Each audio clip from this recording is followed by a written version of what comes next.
Good morning, all of you, my dear student. Today we are going to discuss about PUC first year biology chapter number first, the living world. Now we are going to discuss about the introductory part of this chapter. First of all, biology. The definition of biology or biology. What is biology? Biology is the branch of science that deals with the study of living organisms and their functions is called as biology. So biology, the word, it is taken from Greek words. Bios means life and logos means study. So this systematic study of life is called as biology. So very important, biology, once again I have explained the definition of biology. Biology is the branch of science that deals with the study of living organisms and their functions is called as biology. The biology term is coined by Lamarck in 1809. The living organisms are different type of a habitat. For example, ocean, forest, water bodies, forest and mountain, deserts, water springs, etc. Then, what is living? What do you mean by living? It is a very difficult to define the living of continuously various characters common to all living being to be identified, some of them listed below. So now the first characteristics of living organisms is, number one is cellular organization. So organizations, cellular organization, and second one is metabolism. Metabolisms are involving two types. Number one is anabolism, catabolism, and number third one is growth and development. Fourth one is stimulus response. Fifth one is reproduction. Then now we are going to discuss about the first organization. First characteristics of living organisms is, number one is cellular organization. Cellular organization are made up of many cells. So what do you mean by cell? Just you can see, remember here, cell, it is the structural and functional unit of human beings. So that one is known as cell. So the cell, the small apartment of the blood cells is also known as a cell. The cell word is coined by a Robert Hooke.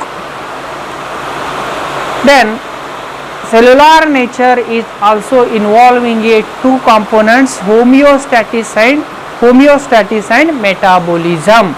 Number one, homeostasis, to maintain the constant of internal environmental changings of the atmosphere. So that one is known as homeostasis. And number two, metabolism, total chemical reactions occur in the organism. So that one is known as a metabolism. Number second characteristics of the cellular organization is, the metabolisms are two types of metabolism. Number one is anabolism and number two is catabolism. Then what do you mean by anabolism? Storage of energy is known as a anabolism. For example, photosynthesis. Number two, catabolism, expenditure of energy. So that one is known as catabolism. For example, digestion and respiration. Then next characteristics of living organisms is growth and development. Each and every one living organisms have a definite period, definite time, definite particular same time. They are increased growth and developed. Increase in the body or number of mass. So that one is known as growth. Living beings have a cell division. serial change of the life of an organism called development. Then next characteristics of a living organism is reproduction. Reproduction, it is a biological process in which to one or more youngs ones is similar to the parents, so that one is known as reproduction. Then next characteristics of living organisms is response to the stimuli or inhabiting. Living organizations show response to the environmental stimuli, which could be physically, chemically and biologically. For example, touch me not plant.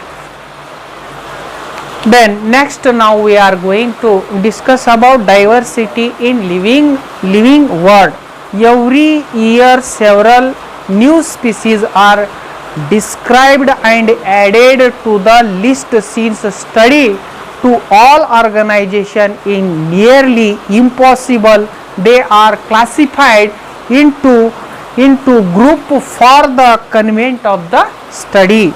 Then now we are going to discuss about biodiversity. What is meant by biodiversity? Nomenclature, collection of a variety of ICBN, International Code of Botanical Nomenclature, forms of ZN, International Code for Biodiversity Nomenclature. Then terminology evaluated in the classification.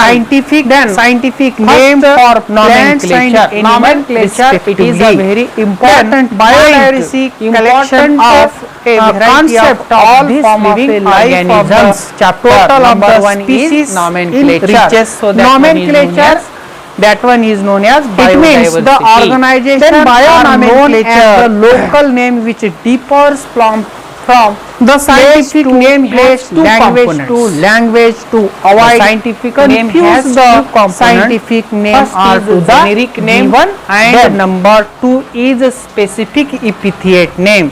The system of naming is called as a binomial nomenclature, isn't it?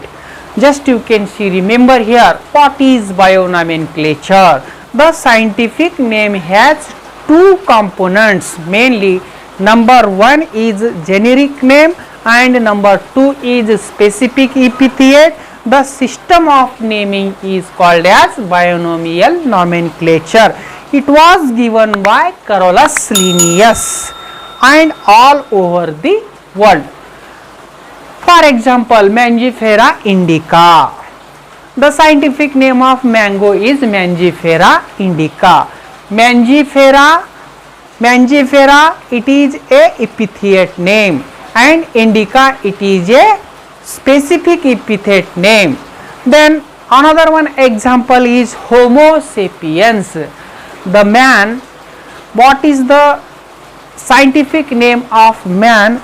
The Homo sapiens is the scientific name of man. Then Homo, it involves, or here Mangifera or Homo are generic name and indica and species is a specific epithet name. Then role of nomenclature. Then how can write, how can remember, what are the rules and regulation of binomial nomenclature? The first rule of binomial nomenclature is number 1, each biological name has two words. The first word represent, give the genus. The first word represent genus and second word represent the specific epithet. So this is the first role of nomenclature. Then second one, the word of the name should be separately underlined when you are write in handwriting and should be in italic when printed. Then third point is, the third role of binomial nomenclature is the generic name should starts with the capital letters and specific epithet should starts with the small letters. Then fourth one is the names should be either Latin or Latinized. Then number fifth one is the name of the other appears at the end of the scientific name absorbs from the, for example, Homo sapiens lin, it indicate the species is first discovered by Carolus Linnaeus. So these are the roles of binomial nomenclature, isn't it? Once again I have explained about the binomial nomenclature roles. Number first one is, the first role of binomial nomenclature is each biological names has a two words. The first word represent the generic and the second word represent the specific epithet, and the word of name should be separately underlined when handwriting and should be in italics when the printed. Number third one is, the generic name should be starts with the capital letter and specific epithet will be starts with the small letters. Number fourth one is, the name should be either Latin or Latinized. Name of the another appears at the end of the scientific name is a abbreviated from, for example, Homo sapiens lens, it is the indicate this species is first discovered by Carolus Linnaeus. Okay, let us, I will be stopped at this position. Remaining part we will see tomorrow next class. Thank you.